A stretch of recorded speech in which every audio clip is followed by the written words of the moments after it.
Hey, hi, hello everybody! In case you have not noticed, I am standing now because I got a really nice new tall tripod for $6. It was a deal. It was a steal, but it was good. Anywho, so, film. Sorry I'm late. I was just really unsatisfied with the vlog that I had made yesterday, and so here I am today. So, let's get on to it.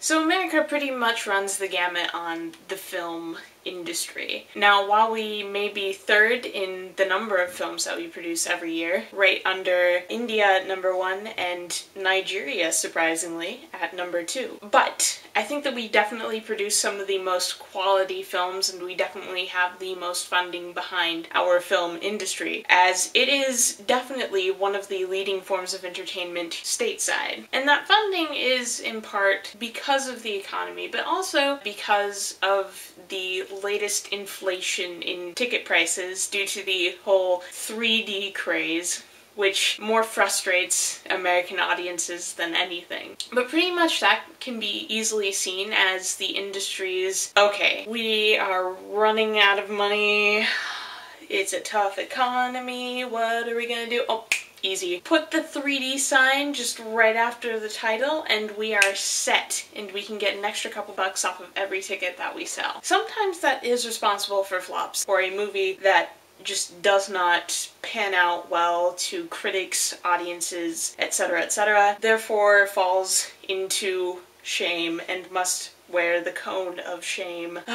Pixar. Because film is such a large form of entertainment for the American public, we have many things and many markers that we have put in place in order to make sure that when we see a movie, it's a movie that we really, really want to see. For example, if you put things like from the executive producers of such and such a movie, and if such and such a movie was really, really popular, that's definitely a huge draw to the crowd, because audiences will be expecting a spectacular movie, such as the ones that the producers were originally attached to. Or say if it's a Pixar movie or a Disney movie, generally speaking you are up for a really nice treat when it comes to Disney and Pixar movies, particularly Pixar movies. We also have some of the great directors. Pretty much if you put them on any sort of film or anything really, it will be successful. For example, Steven Spielberg films, Francis Ford Coppola films, Martin Scorsese films, Christopher Nolan films. So yeah, basically, we have the greatest amount of funds because we have this whole commercializing thing down to a science. And that's something that a lot of other international film companies do not do with their stuff. And that's why our films are essentially able to spread everywhere, because as the movies can spread just about anywhere, so can the merchandise, the names attached,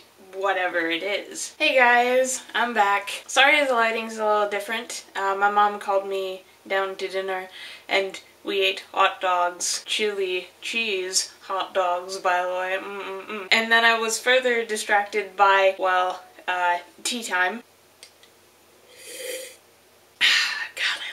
And by House Hunters International, and by my grandmother. I'm a good nerd fighter, aren't I? Even though most mainstream American films with the funding and the studio backing pretty much are all around the world, something that a lot of people, I guess, would not immediately think of as American films are indie films, as the indie films do not have studio backing, and that is their main drawback. It's also one of their greatest strengths, because then they don't have to worry about the producers pulling out because of creative differences, or actors pulling out because they don't particularly like the director. What generally happens in an indie film is the director gets complete creative control. I mean, usually what happens is crews are smaller and so are casts, and so then a lot of the creative stuff about a movie is all from the director. You can see the director directing, writing, being the actual cinematographer and cameraman. Because the directors get such creative power, it's kind of a way for them to sell themselves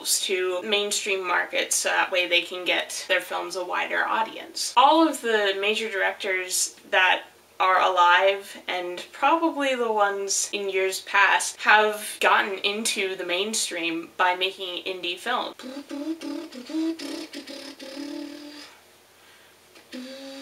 That the prices on those tickets are super low is excellent. Well, I mean, that kind of depends. Because usually for indie films, they only get released in limited theaters. So basically what happens is instead of being released to all of the theaters, it gets released only to select theaters, like maybe 100 at best. And those usually are around the bigger cities like New York and Chicago and LA and places like that. And that's a problem for me because I don't have any of those limited release theaters in my area, so I cannot see these indie films with my eye-sticles. And so those are your two main parts of American cinema culture that you really need to know about, the mainstream and the indie. But we do have a wide variety of different kinds of stories that can be told and different genres that both can be done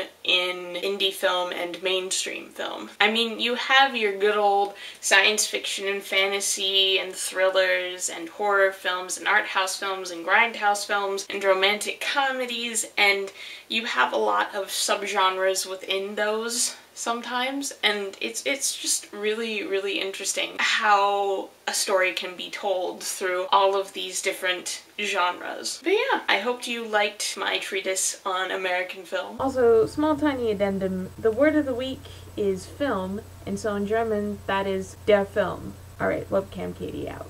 So, I will see y'all later. Bye!